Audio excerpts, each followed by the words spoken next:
قرآن پاک کے اندر فرشتوں کے بارے میں جو عقیدہ بیان کیا گیا ہے، اگر تھوڑا سا آگے ہوئے تو مجھے اپنی بات سمجھانا سکتے عقیدہ جو ہے فرشتوں کے بارے میں، لا یعصون اللہ ما امرهم ویفعلون ما یؤمرون، اللہ تعالیٰ کے جتنے بھی ان گنت لا تعداد فرشتے ہیں، قرآن پاک نے فرمایا ان فرشتوں میں سے کوئی بھی اللہ کی نافرمانی کرنے کا اختیار نہیں رکھتا ہے۔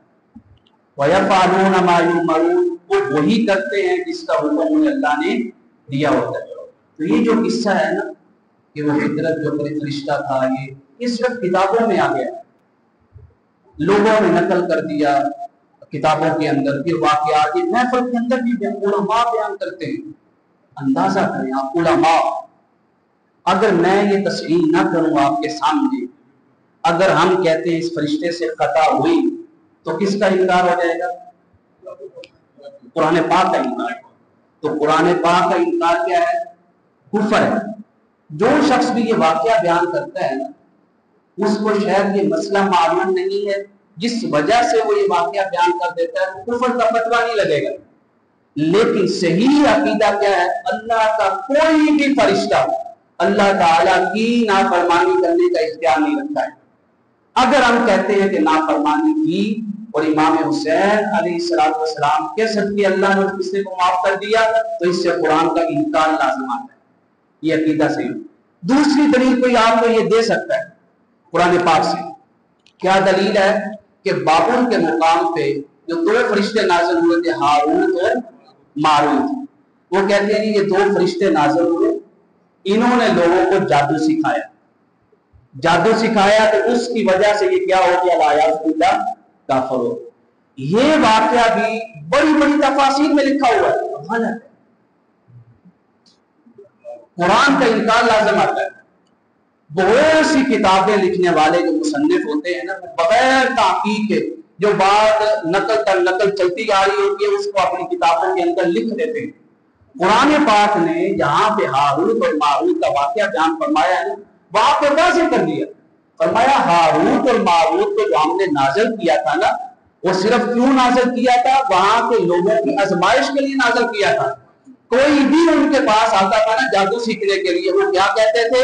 انما نحن فتنۃ فلا تکفر، ہم تمہاری طرف اللہ تعالیٰ کی آزمائش ہے، ہم سے جادو سیکھ کر تم کفر نہ کر بیٹھنا۔ اللہ نے یہ نہیں فرمایا وہ فرشتوں نے کفر کیا، کیا فرمایا؟ یہ آزمائش تھے ان لوگوں کے لیے کہ کیا ان سے جادو سیکھتے ہیں یا دین کی باتیں سیکھتے ہیں۔ انہوں نے دین کی باتیں تو سیکھی نہیں، کیا سیکھا؟ جادو سیکھا۔ فرمایا جب انہوں نے جادو سیکھا تو وہ جادو بھی نفع بخش نہیں سیکھا کہ ہم کسی کو نقصان سے بچائیں گے۔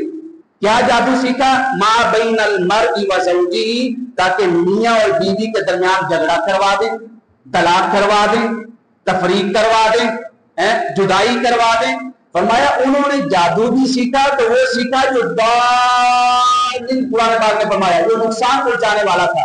تو فرمایا جادو سکھانے والے ہاروت اور ماروت کافر نہیں تھے، وہ آزمائش تھی اللہ تعالیٰ کی، جادو سیکھنے والے کافر ہو گئے۔